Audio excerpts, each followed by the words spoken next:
ay rated SPG. Striktong patnubay at gabay ng magulang ang kailangan. Maaaring may masiselang tema, lengguwahe, karahasan, sexual, horror o droga na hindi angkop sa mga bata.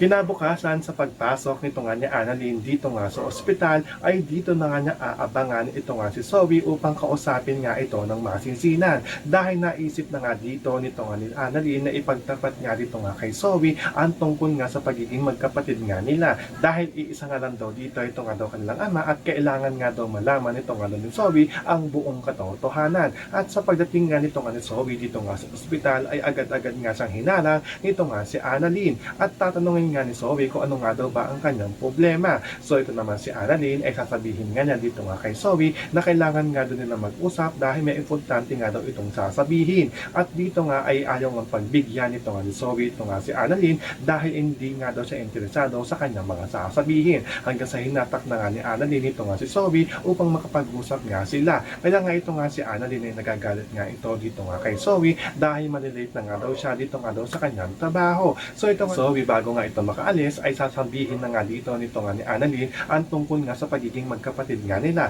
at natawa nga lang dito ito nga si Zoe at sinabihan pa nga ditong nababaliw ito nga si Annalyn. So pakakaabangan nga natin dito kung paano nga ba papaliwanag ito nga ni Annalyn dito nga kay Zoe na sila nga ay totoong magkapatid nga dito. Yan ang ating mga pakakatutukan at pakakaabangan dito nga lang sa Abot Kamay na Pangarap.